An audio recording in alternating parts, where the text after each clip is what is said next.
Halo semuanya, mulai bersama aku Dokter Arwadi Copi.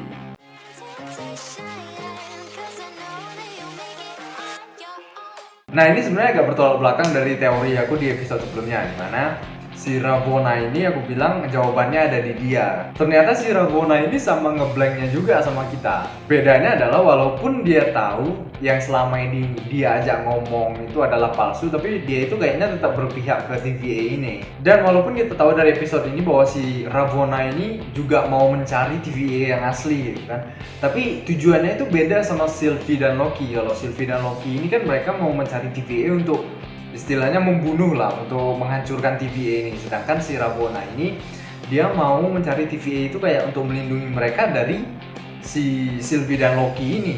Terus kita beralih ke si Mobius yang tanpa aku sangka-sangka dan aku duga-duga dia malah kembali ke TVA. Dia bilang dia mau kembali ke TVA itu untuk menghancurkan TVA sampai ke akar-akarnya lah gitu. Tapi menurutku kenapa dia itu nggak tunggu aja di situ sampai si Loki dan si Sylvie ini selesai gitu melaksanakan tugasnya, kan lebih aman juga kan. Sekarang gini, apa yang bisa dia lakukan sendirian gitu melawan satu organisasi yang cukup yang cukup kuat lah. Dan kemungkinan besar satu kantor TVA itu udah tahu bahwa si Mobius ini bukan lagi berpihak ke TVA kan. Entah dia di sana itu somehow mau mencari informasi lagi tentang TVA sama seperti Ravonna,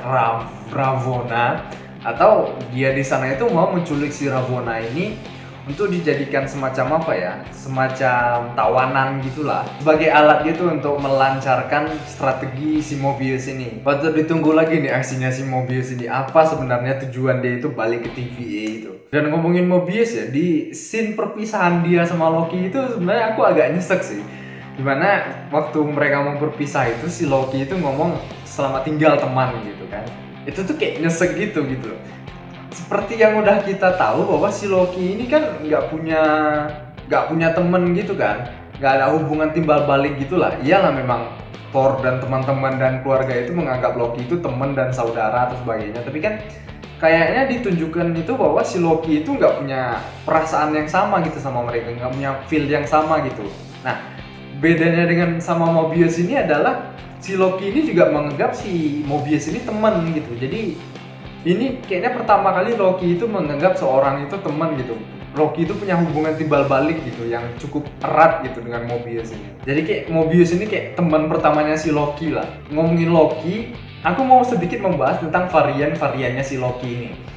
Kita semua tahu bahwa Loki ini memang banyak. Ada yang Loki anak-anak, ada Loki yang kulit hitam, ada Loki yang udah tua, ada Loki yang buaya, yang literally buaya, dan juga Loki yang perempuan. Tapi mereka semua itu dimainkan atau diperankan oleh aktor-aktor yang berbeda gitu. Tapi kenapa ada satu Loki yang diperankan sama Tom Hiddleston juga? Waktu ngeliat Loki itu sih aku berharapnya bahwa si Loki varian lain ini yang diperankan sama Tom Hiddleston ini juga dia itu membawa membawa pengaruh besar gitu ke cerita. Dia membantu mereka ngapain atau setidaknya dijelaskan latar belakangnya itu gimana gitu, kenapa bisa sama-sama Tom Hiddleston gitu. Tapi kayaknya kemungkinannya kecil sih setelah melihat mereka ini akhirnya malah pada gelut sendiri kan. Terus si Loki presiden ini juga tangannya digigit sama Loki yang buaya.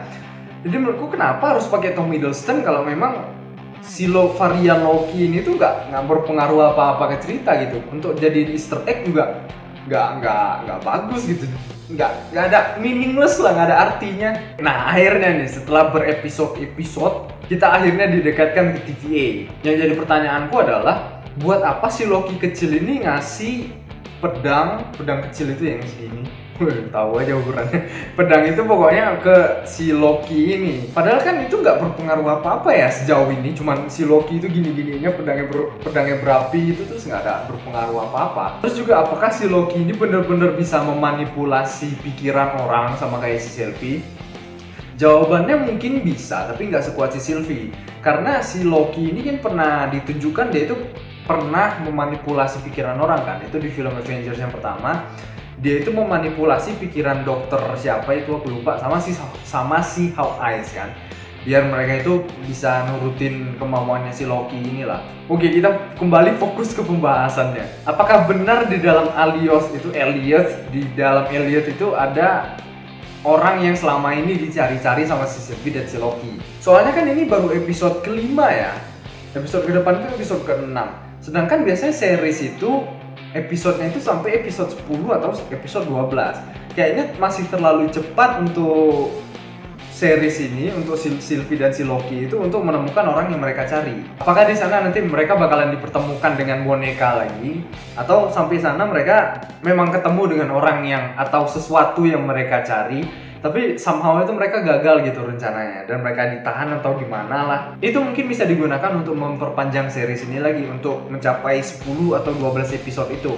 Kecuali memang Marvel ini, orang ini memang mendesain Loki ini cuman sampai episode 7 atau episode 8. Itu mungkin make sense kalau mereka langsung ketemu orang yang mereka cari dan rencana mereka itu berjalan dengan mulus gitu. Itu aja kayaknya masih terlalu panjang gitu kalau mau dibikin 8 episode buat mereka yang udah ketemu dan udah tahu lokasinya si TVA ini. Tapi ya kita cuma bisa nunggu episode selanjutnya sih, kita nggak bisa berspekulasi banyak-banyak soalnya kan datanya, kita nggak punya data yang banyak untuk berspekulasi lebih panjang lagi kan.